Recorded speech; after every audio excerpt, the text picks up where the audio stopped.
We're at part 30 of the Final Fantasy VI Let's Play, ladies and gentlemen. Where are we heading now? We are now heading to endgame, Matt. We are? Yeah, we're heading to endgame. There's nothing left to do here in the world of ruin. So let's go give Kefka the what for. In the advanced translation of Final Fantasy VI, in case it wasn't obvious enough with Mode 7 shit in the frame rate. So why the advanced version, you might be asking, that I decided to show off Kefka's Tower. Let's talk about stalled capture cards. Oh! Would you? I was recording Kefka's Tower on the Super Nintendo version because, I've been playing this entire fucking game in the Super Nintendo version. It makes sense. I defeat the Warring Triad, and I figured, this is a good resting point. Let me stall the capture card. And then I look at my left, and I found out that my capture card stopped recording after the first 5 fucking minutes. I spent 2 hours in Kefka's Tower. God damn. And I was very disheartened, because I immediately thought, I gotta start the game over again. Why? Because I overwritten my save files maybe 3 times during that capture setting, which is really dumb on me, but at the same time, there are some... I played 6 enough times that I was confident enough that I wouldn't need to worry about that sort of shit. And then that one time I decided to do that, it bites me in the ass and I have to do everything over again. Then I decided, wait, I'm playing the advanced version alongside the Super Nintendo version. So it's not like just finish off with the... just finish it off on the advanced version. So we're playing Kefka's Tower up until the final boss on the advanced version. When we get to the final boss, we'll switch it back to Super Nintendo version. So yeah, we're back on the advanced version. But now, okay, besides all that, let's get back to the game proper. We are now entering the final dungeon of the game, ladies and gentlemen. This is Kefka's Tower, pretty much equivalent to the Phoenix Cave. We are splitting our party into not 2, but 3 separate parties. Meanwhile, go tomorrow, just wash the ship. Yeah, play Go Fish. Got any 3s tomorrow? Whack, whack, whack, whack, whack, whack. And Gogo just minds it.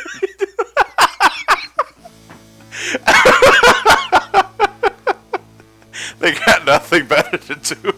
So they just beat the shit out of each other, yeah. I mean, what the hell? Gogo's gonna mime everything. Yeah.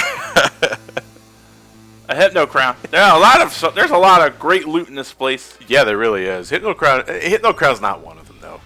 The Vector Lithos. This thing is a gimmick monster that the Blue Dragon will use again, in that there's 4 sprites overlapping on this one. Yeah. It's not really so much of a gimmick, it's just 4 Vector Lithos. That's it. I mean, right. There's no difference between fighting 4 Vector Lithos that are, separated on the map compared to one that are just 1 sprite. You can still multi-target them and all that shit. Vector Lithos are the least threatening encounter in Kefka's Tower. They awake to ice, give them the ice, and that's all she wrote. The Hypno Crown is a helmet for Realm, which increases the success rate of control. That's about it, though. The cat ear hood is still the better helmet. Right. Okay, now we got Vector Lithos with Great Behemoths. Yikes. Great Behemoths like to counter a lot of things with Haymaker, pretty powerful physical attack, and every once in a while it's by itself, will cast Meteor. Ooh. So do not leave it by itself, and I left it by itself. Luckily for me, Great Behemoths is susceptible to stop. So give it the stop, and then wail on it as much as you want. There you go. Once you know the weaknesses, the battles are really not that hard at all. Doink. Doink. Oh, that's it, 2 jumps. What happened to Kappa the Poonhound? Yeah, seriously, what happened to him? Yeah, Kappa the Poonhound decided to take life as a gambler, if you know what I mean. So we'll see him later down the road. In the meantime, actually, I bet him and lost him too. Kappa's gone? Yeah, sorry, dude. I mean, I had a pair of 3s. I thought I was gonna win. Oh, it's kind of a sad backstory. He was betted away in a stupid gamble, and then he became a gambler after that. Anyway, I got a weapon there for Setzer. That is the fixed dice. Pretty much, you roll the dice, and depending on the roll, it does a lot of damage.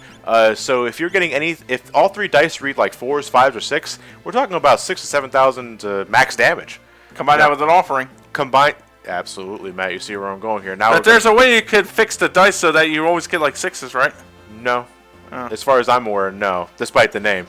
But fixed dice with the offering equals hello, final boss. That's about it, because it's disgusting what fixed dice and offering does. I'll be showing that off later, though, with Kappa the Gambler. Now, Grape Marlboros, which I have to admit, the color scheme always looks cool to me in the sense of, oh shit, like it's a bloody behemoth, and there it goes. It's the orange teeth. Yeah, no, it's the red in teeth. It makes it look like it ate a human. And you can taste the bloody breath. Yeah, the bloody breath. And there goes the Great Behemoth again. I do love it. Now you might the method of how I'm jumping multiple times with Mog is the Dragon's Horn, an accessory that, when combined with the Dragoon boots, allows you to jump consecutive times. Sometimes it's 2, sometimes it's up to 4. I never jumped 3 times. It's either 2 or 4. So now, what are you gonna do? So now the point of this thing is like a piecemeal dungeon. Each character goes through a specific portion, but little by little, and then they help each other get through it. Yeah, pretty much. There's also the last 2 dragons here, so don't worry about that. Primeval Dragon, what do these things do?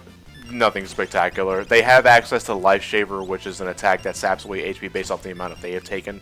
So the more you damage Primeval Dragons, the more Life Shaver will do. That's about it, though. They have a weakness to Ice, which you can see right there. And nothing really spectacular. Primeval Dragons and Vector... It's the dragon enemies, I noticed, that are the weakest enemies here. Ouch! Anyway, here's Kappa the Gambler. I got him fixed dice compared with the offering. Allows him to throw fixed dice a total of 4 times. You can... Theoretically, you can do... What's 9,999 times 4? 37,000. Close to 40,000 damage with 1 attack. That's ideal. Very unlikely, but ideal. Yeah, we got the Minerva Bustier. In the advanced version, I only had 1, and I gave that to Terra because, for some odd reason, after fighting the Tonberry in the advanced version, I didn't get the Minerva Bustier. Yeah, sometimes you could drop 2 of them, and you should always reset your game if they don't drop it, just in case. Yeah, but I didn't get it at all in the advanced version. Fuck. Yeah, I was like, that's weird. Luckily, I already got the one I bet it in the Coliseum, but that's really weird. Because you need 2. Yeah, well, I got 2 now. Because the women love them. Yeah, well, only Terra and Celeste can equip it. Rome cannot equip the Minerva Bustier. Right, because she's not grown up yet. Yeah, she's not. Yeah, she can't fit into Give it. her 8 years. Put it in the dryer. It'll shrink. It'll shrink. Don't you dare ruin my good armor like that. I thought it was heat resistant. So Locke's wielding the Ultima weapon again as opposed to his Valiant knife? I don't got the Valiant knife on him because I don't have the offering with it. Ah. No, that belongs to Kappa the Gambler. And he's a klepto. No, he's just got some bills to pay. Yeah. And his meaning of life is via craps. Welcome to the International Series of Dice. There was an anime. It was based off a guy that gambled pretty much his entire life because he's in massive debt with the Yakuza, I think. But he played like mini games, and like the first season was based off like rock paper scissors and shit. Ooh, Ultima Buster. Yeah, Ultima Buster. I'm Ultima. Forged an eternity long ago, forgotten in the mist of time. Long have I pondered what I should do. Long, long have I pondered. But no, it seems I have an answer. Just blow him the fuck up. He's here to sell us home insurance. That's what he's trying to do. Anyway, Ultima Buster, I believe, absorbs a lot of elemental spells. So I am going to be using Ultima. Flare, a lot of swords here. Well, let's see, because I know he absorbs. No. He's immune to everything but the big 3. So Blizzaga, Faraga, Thundaga. That's what you want to use, along with Flare and Ultima. Right. Everything else I think will just harmlessly bounce off of him, so don't even bother. But Kappa the Gambler.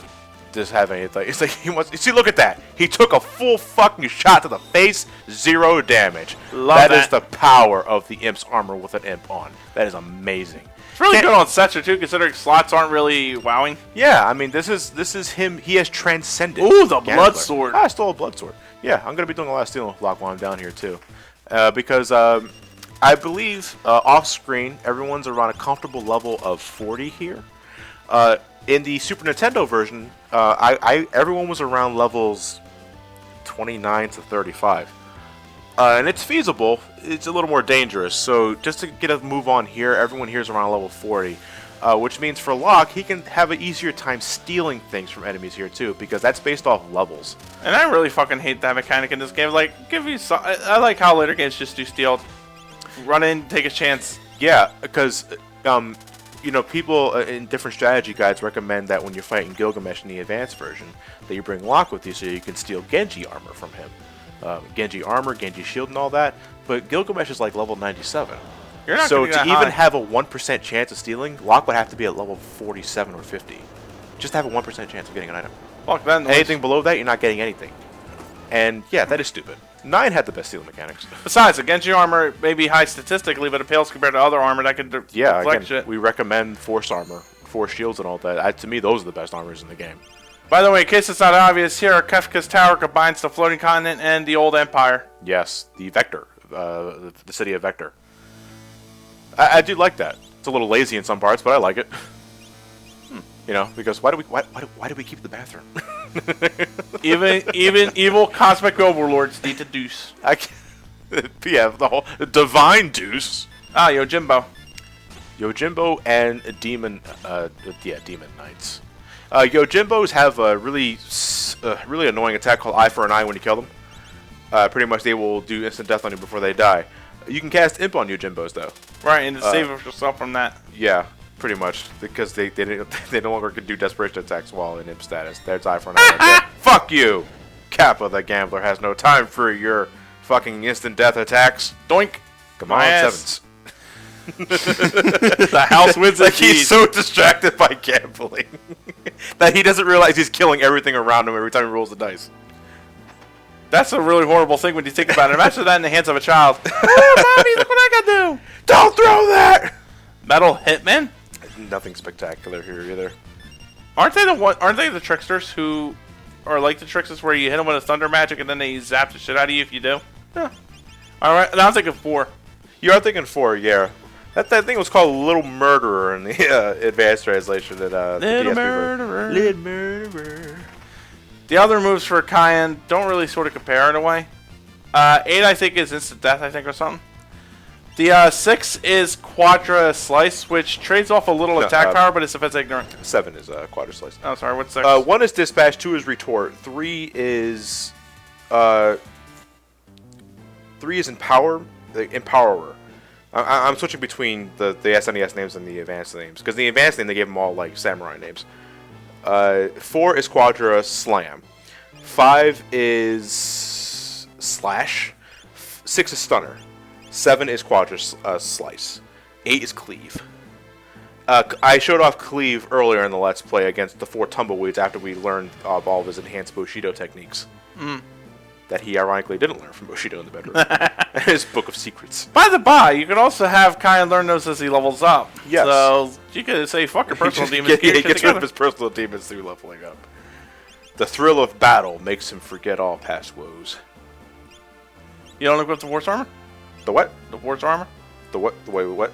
You just got Force Armor from that chest. Oh yeah, no, I'm not giving it to Cyan because I got someone else I can give it to on the third party that I have yet to use.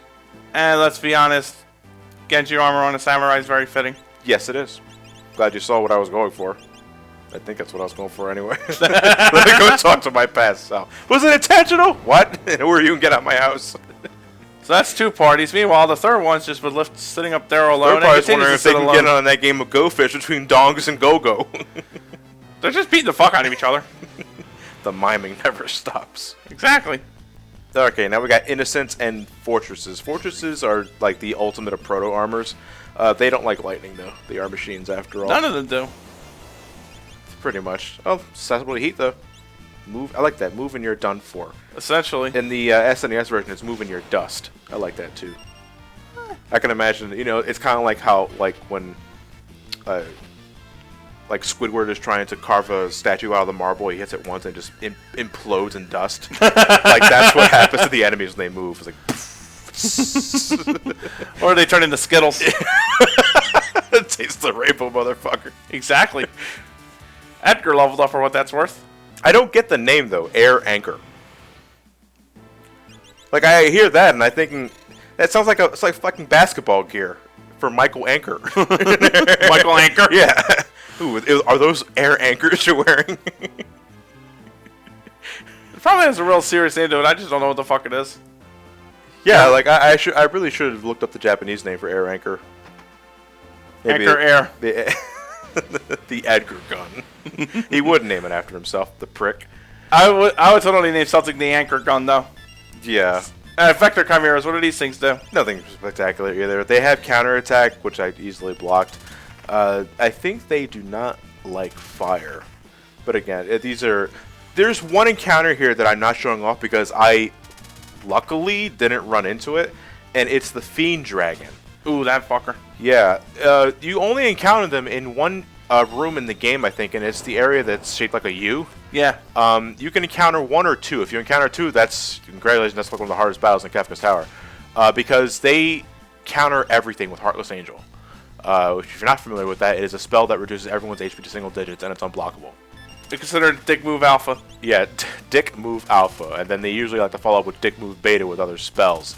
If you have anything that absorbs fire, it helps. Oh yeah, because they like to use Southern Cross, which is fire elemental. So if you absorb fire, that's not a problem. But if you run into two of them, you got two monsters that counterattack everything with Heartless Angel, so you got to cure all the time, and then you got to keep your HP up while simultaneously dealing with the Fiend Dragon threat.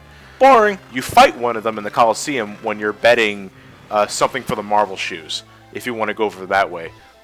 So good luck with that. Either way, Kefka's Tower also hosts the final 2 dragons of the 8-dragon posse. This one is the lame ass because it's hitting you with tier 2 magic at this point. Yeah, Come on. They're both lame asses. The dragons of Kefka's Tower are nothing. Do not worry about them at all. Yeah, if you leave Gold Dragon alive for too long, it will start charging up power. I believe it's charging up for Thundaga. Gigavolt. Actually, do you want to look up the algorithm for that? Do you have that on standby? Because this battle, we still got like another minute of this battle. Just dwindling its HP here and there. So he's just bulky. Yeah, it's just not even bulky. It's just its defenses are nothing spectacular. Its attack is nothing spectacular. If you got Thunder Shields, you're not losing this battle.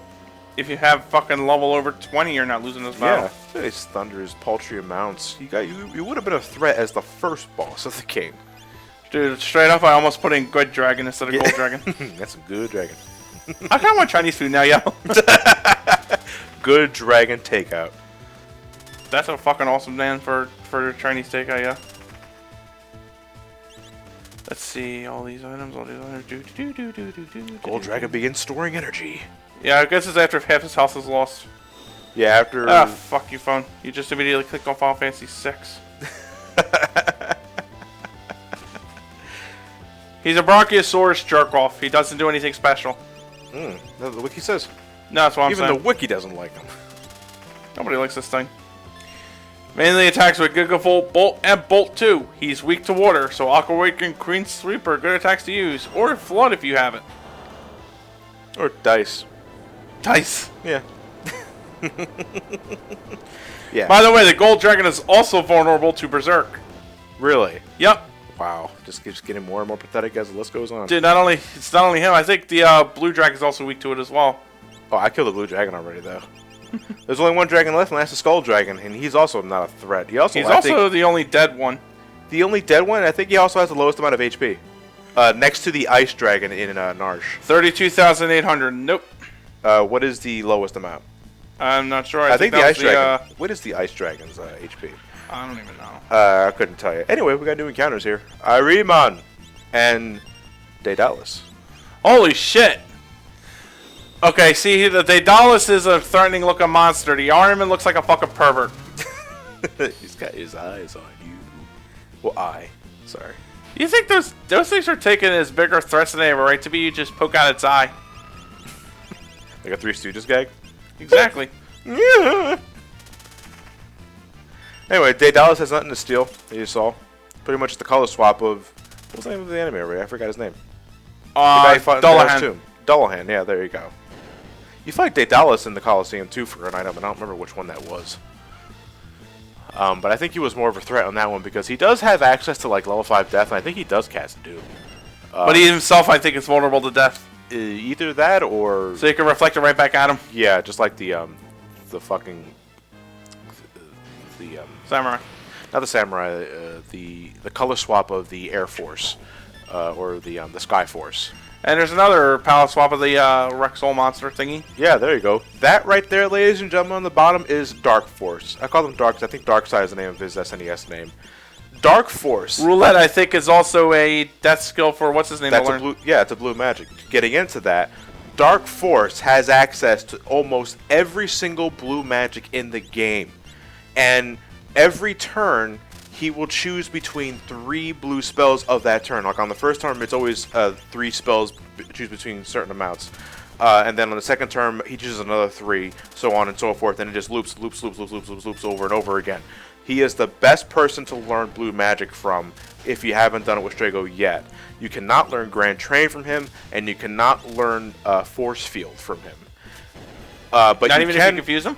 Say what? Not even if you confuse him? Not if you confuse him. Not at all. He doesn't have access to it. You can learn a new blue magic from him, though, called Quasar, or Quasar. I always pronounce it as Qzar. I always pronounce it as Quasar. But that is a nifty blue magic spell. It just, first off, it looks fucking cool as shit. Like, I really do like the look of the spell. And secondly, I think it just really hurts, too. It's like, I don't know if it's as powerful as Grand Train, but it does do damage. It's better than most of your blue magic that you have at this point, is my point. But yeah, you're gonna have to play the waiting game for a bit because again, you have to wait for a dark force to choose to spell in the first place, and you gotta make sure Strago's alive and well to see it happen. If he's looking the other way, then he's not gonna learn it. The red cap, pretty helpful stuff here. It's like the big brother to the Green Beret. Yeah. That's about it though. I'm more of a fan of its accompanying piece, the red jacket. The fireproof jacket? Yes. It's not a bad jacket. It's pretty good armor. And I imagine it's a red jacket. I think it's like Michael Jackson's Thriller shit.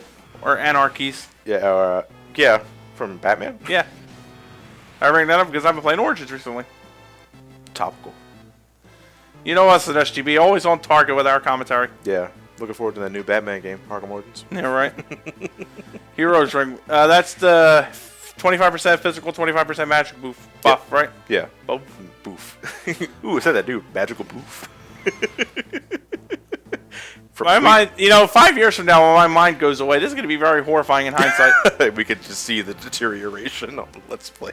Shit. It's okay. I'm losing my sense of vocabulary as well. And I stutter a lot. Nutkin. The Nutkin suit is pretty much a weaker behemoth suit. You can bet a behemoth suit for a Nutkin suit in the Coliseum. Why would you do that? Fire everywhere? Like, yeah. Oh, it's a dud. Wow, I just spent $1,000 on a fucking cheap knockoff. The suits are gonna. If a 6 remake is ever a thing, the Behemoth suit, Nutkin suit, and Moogle suits are probably gonna be like the mascot suits in 10-2. Could be. If or armor it could is real actually time. be the size, depending upon the size of the behemoths they use. Otherwise, it's gonna look very badly fitting on them. Yeah, it's like me suits for Smash Brothers. They look adorable. But why does the old man gotta wear it too?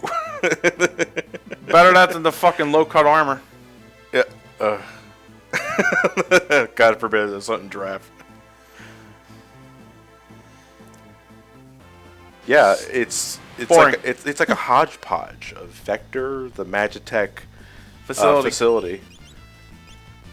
It's like it's a monument to nihilism and death. No, I don't want to hear that. He's lazy. Kefka is many things. Architect is not one of them. They just blew you the fuck up with missiles. I took 5 missiles to the face today. That was your fucking Sunday. I just took shurikens. Actually, not very captivating. Double arm is a double attack. Most of the time, I seem to block one or the other, but not both. No, unless I was playing the SNES version. Because in the my SNES. SSNES. The SSNES. The Super Nintendo the super sexy Nintendo Entertainment Goddamn. in the Super Nintendo playthrough, I was blocking all of the double armor attacks with ROM because I think I at this point had the cat ear hood, the behemoth suit, and the force shield. What the fuck? And again, beware the angry triangle. Geometry. Geometry. Did I get him? Anyway, that was at the City of Cool, wasn't it? In the Super Nintendo version of 6, again, who the fuck are you? It's a random ninja. No, I'm kidding. Anyway, in the Super Nintendo version of the game, you want to focus on Magic Block because the evade stat is busted. And once your Magic Block is up to 128, nothing short of unblockable attacks like Ultima or Meteor are not hitting you. Right. So anyway, we got a new boss here. Well, new in quotes. This is pretty much a recolor of whatever the other number 1 something thing that we fought in. 64. Yeah. I think. Was it number 60? I don't remember what the number was, but either way, it's a color swap of that enemy, and it's pretty much the same exact battle, except for he has a new counter attack called Sobat, which is a powerful physical attack. Ow. Besides that, he also has access to Shrapnel in this case. I think in the advanced version, I don't remember what the name is, but it's not called Shrapnel. It's a powerful physical attack that can multi-target. Atomic Rays is fire-based, so if you have anything that absorbs fire, not have to anything to worry about. So yeah, not really a threatening battle. Don't bother wasting your time on the limbs. Just go straight for Inferno. They just revive anyway. Yeah, there you go. That's shrapnel right there. If that's single targets, that can do over 2,000 damage. Thankfully, it doesn't. So be careful. And Shadow. But he's all physical, isn't he? No, he's not all physical. He can use lightning damage, and despite using that, he's also vulnerable to lightning. So you can you can single target Inferno with Thundaga and kill him fast that way, which is what I'm going to have Realm doing as soon as I get everybody back up to snuff. Now, one of the more useful rages that you can use for Inferno if you have Gal in your party is the Aspic, because he can do Gigavolt. You can do what? Gigavolt. Oh! And that can target Inferno. If it hits any of the other bodies, that'll probably kill them too. Shit. Luckily for us in the Super Nintendo version, since we encountered the magic urns in the Cultist Tower, we can now encounter magic urns in the Veld. The magic urn rage is pretty cool because it gives Gal Curaga. Hey, Pep. 0 MP Curaga. That's really not bad. Yeah, it's really not bad. But could you encounter any of the level magics in the Veld too? Yes. You encounter any of them? I think I did at one point, yeah. Do you have an idea what each of them will teach Gal? I don't think they have any useful rages, to be honest.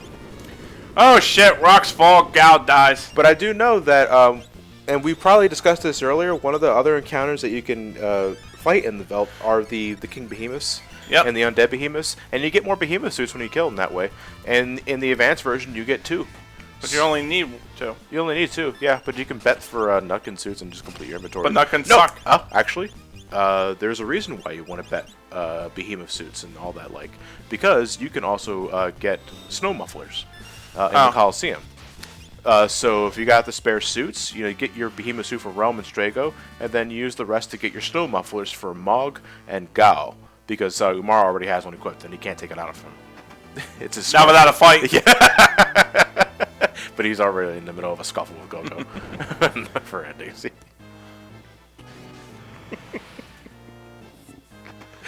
can't unsee it, can you? I just see it happening because it's such a logical progression of events. Exactly. It's like they play Go Fish. Do you have any threes? Umaro clobbers the shit out of him, and then Goku mimics that. It's like without arguing, he just mimics. By the by, you just got a new paintbrush for Realm, which is technically our ultimate weapon in the same way that a crossbow up your nose is a good idea. If you have the Magus Rod for it, don't equip the fucking brush. Yeah, with the Magus Rod. The magic buff is more. It's just worth it. All right, you guys, have yourselves a good one, and we'll see you next time.